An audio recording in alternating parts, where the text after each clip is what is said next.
Hello and welcome everyone to Ride Your Path. My name is Iman, and in today's video I wanted to share a recap of my training and racing season in 2023. 2023 was a special year for me. It was my first full year of training and competing as a track cycling sprinter. I was able to experience a bunch of cool races, meet some great people along the way, and also learn some lessons. So in this video, I wanted to just share some of the highlights and lessons that I've learned throughout the season. Let's jump right in. Training for 2023 started in November of 2022. When I decided to get serious about my track cycling, I committed to start working with a coach. Working with a coach, I knew I could get the support and guidance I need to achieve my cycling goals. The next thing for me to figure out was my training setup. I spend most of my time at home or in the gym. So at home, I'll be using my track bike on a trainer, or sometimes I'll use the rollers. And for my strength training, I drive into town to our local gym, and they've got all the equipment that I need to get my workouts done.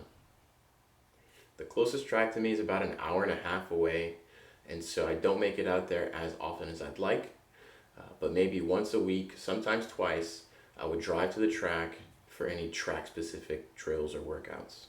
In terms of scheduling and workouts, my coach and I work through Training Peaks. I'd heard of Training Peaks before, but this is my first time starting to use it. It's actually a really good tool. I like it a lot, straight to the point, and I think that one thing it does really well for me is its ability to just highlight completed workouts. For me, being able to see the consistency of completed workouts is definitely a big motivating factor. And one of the times after my very first week of workouts, I remember thinking to myself that that was the most consecutive days I'd actually trained on the bike. Usually for me, cycling would just be Saturdays and Sundays. I'd go on a group ride for the weekend. But so now training through the week, I was even more excited, and I was quickly seeing some of those newbie gains early on as well. From November through December, my time was spent focusing on getting all of my workouts done, and at the same time getting acclimated to the lifestyle of being an athlete, also while juggling a full-time job. And so I would say those 2 months were very successful for me because I was able to get used to the routine and structure of training, and I was also able to find that I made very great gains and improvements early on. So I wanted to jump into some of the lessons and takeaways from those 2 months of starting on with my coach. Number one, if you're serious about improving your performance, and it doesn't have to be just cycling, start working with a coach. Having a coach for me has been most valuable for the fact that I can just wake up and I'll have my workouts ready for me in terms of what I need to do. So I don't need to spend any time or stress worrying about if I'm doing the right thing every day. And so I'm able to just wake up and get the job done. And number two, I quickly learned the importance of prioritizing my training throughout the day.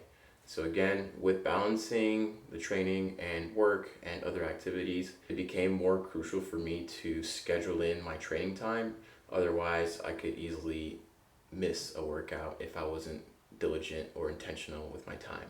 To fix this, I had to be a little bit more intentional with my calendar and make sure that I was scheduling in the time for when I was going to have those workouts done. The best thing that works for me is waking up early in the morning and getting the workout done. That way I can feel great throughout the day and not have to worry about getting it done at the end of the day and potentially missing the workout at the end of the day. So if you want something to happen, you got to make sure you schedule in the time for it. And so those first 2 months was a little bit of me just figuring out, okay, what works best for me and what can I do to improve my structure and routines. Moving on and crossing over into 2023, January was a really big month for me. In January, I had 3 weeks scheduled for a vacation to go back home to Burkina Faso in West Africa. During that time off, I enjoyed some time with the family and was able to take my mind off of the training for a little bit as well. And I also took the opportunity while I was there to meet with some members of the Cycling Federation and express my desire for representing the country on the track. And with their help and support, I was able to obtain a UCI Elite license. And so this was my golden ticket into the exciting world of track racing, and I was thrilled to finally have one of the big steps out the way.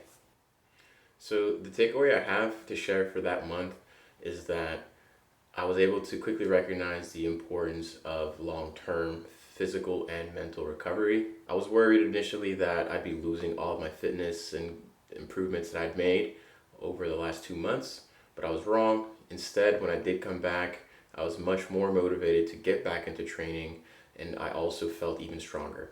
So coming back into the training for February through April, I was excited and I had a new focus in mind, and that was racing in Trinidad.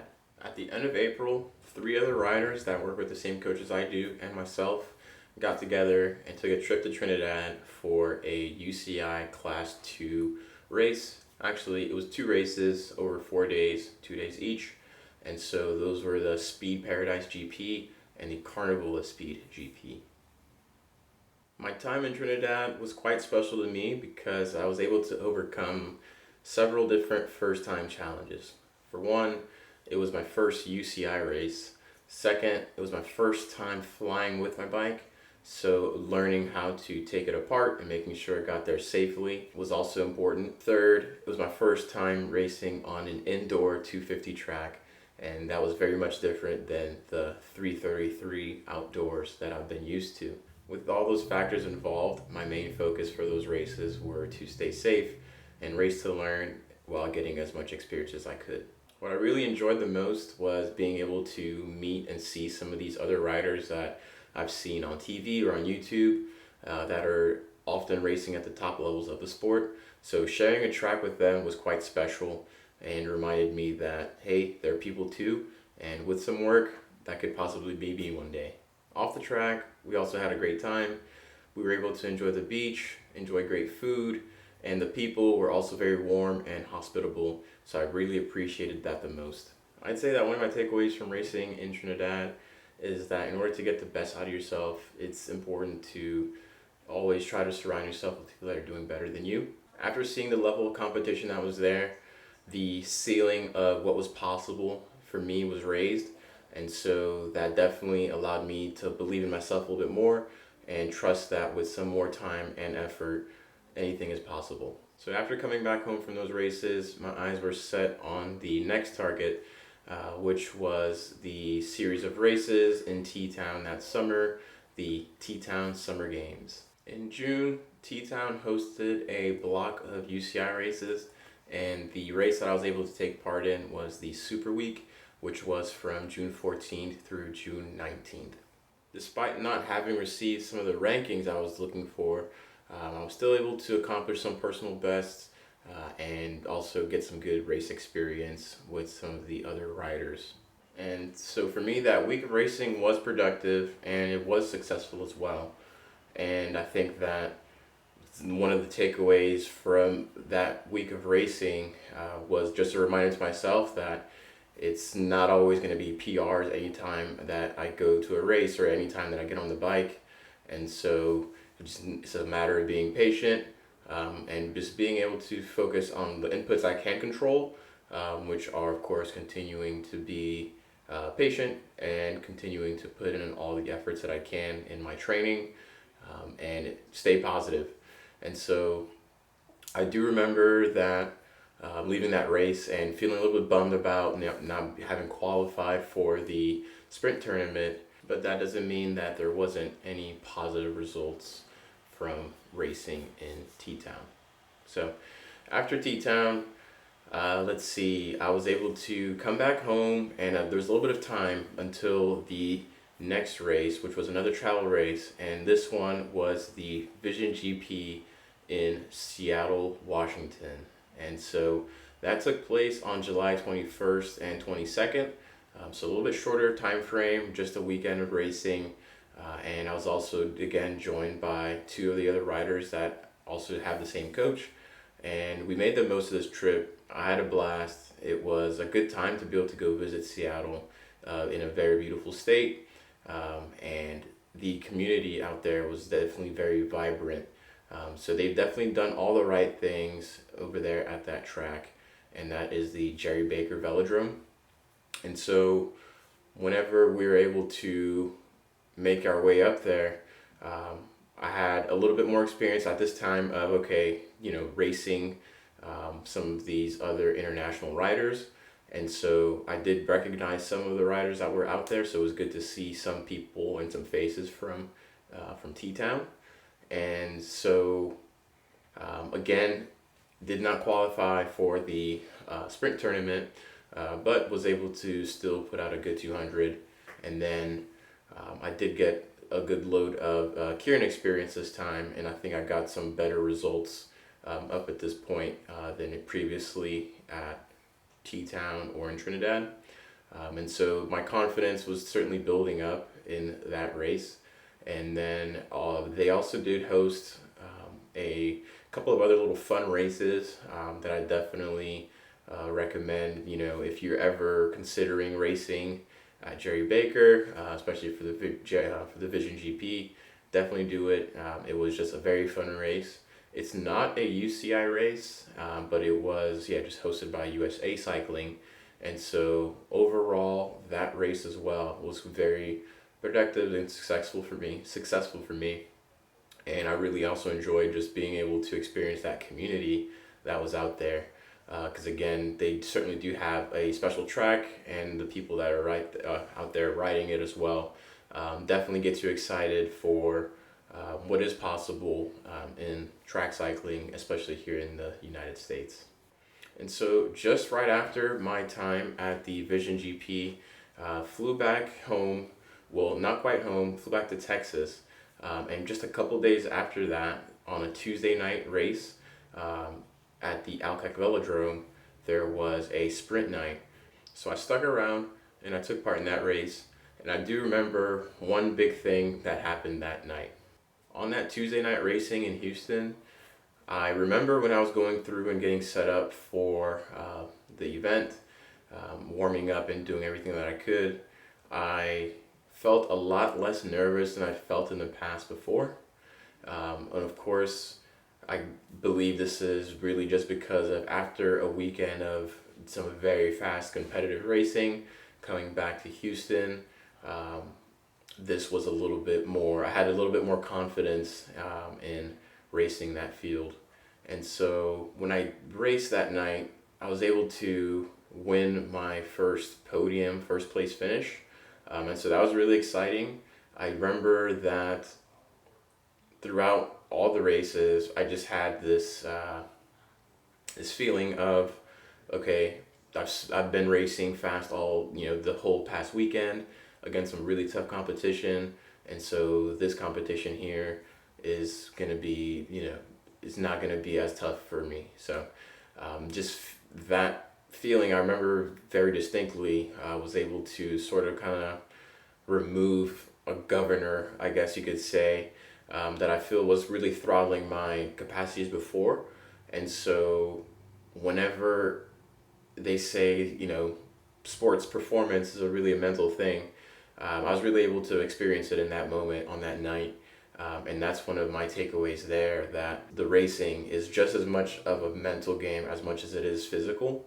And so just having been able to draw on some of the confidence in the previous wins, though they might have been small, from the weekend of racing in Seattle, and T-Town and Trinidad as well, when I was able to face some of the local riders in Houston.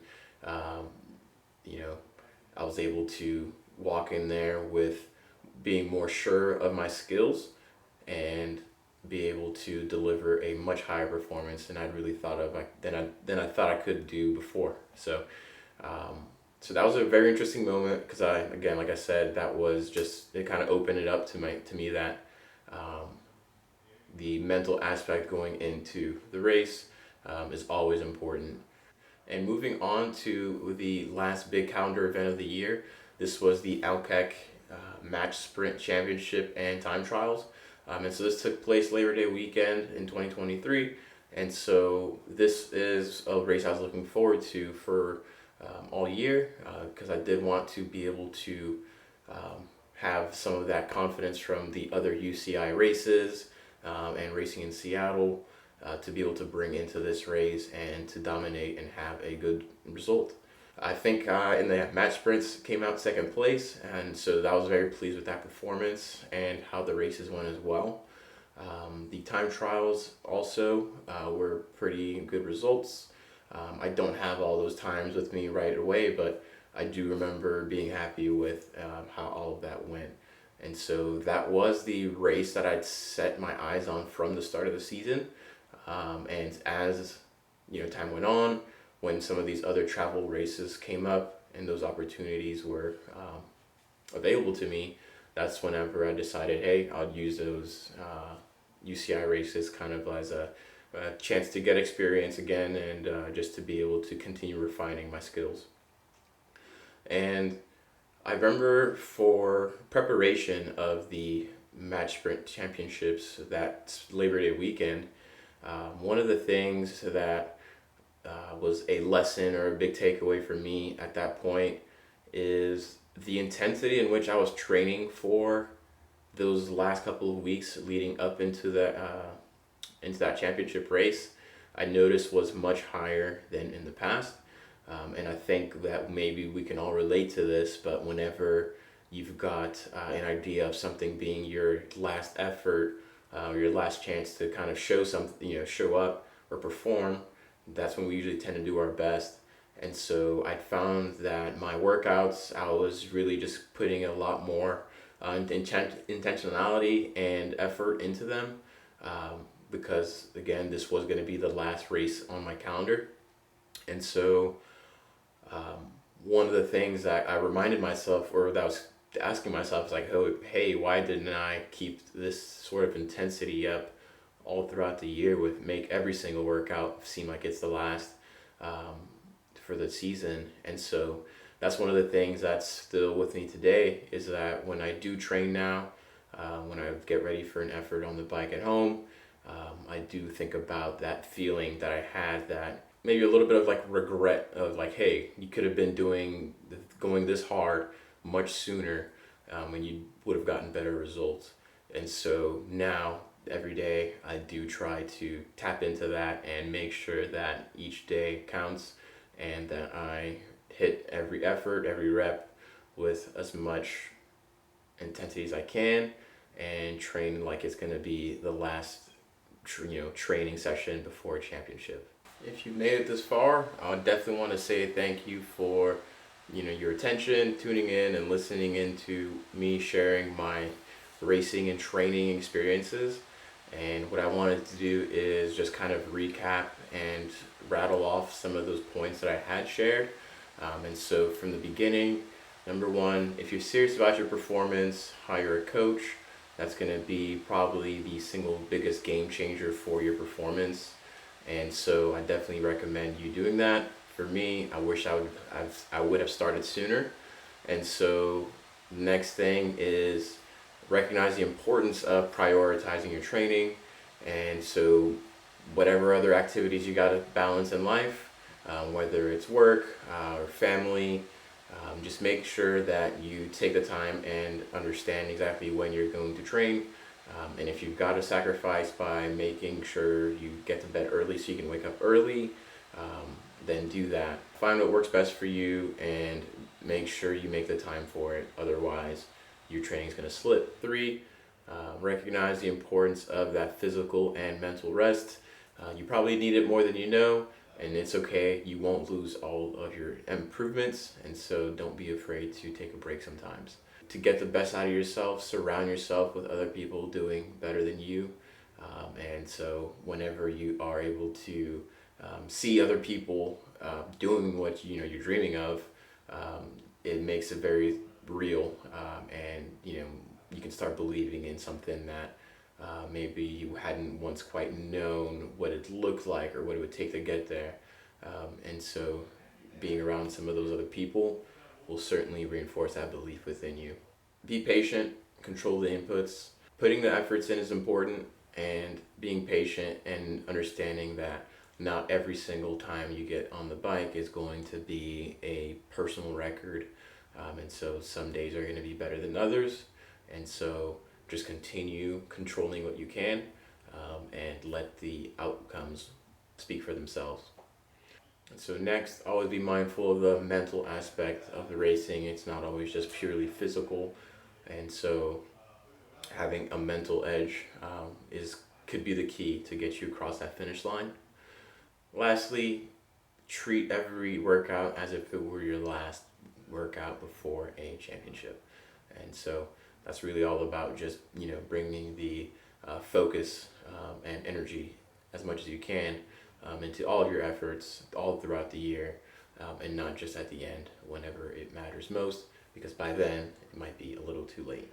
I want to say a big thank you for watching again. I hope these were maybe just reminders for you. I definitely had a great time racing and training.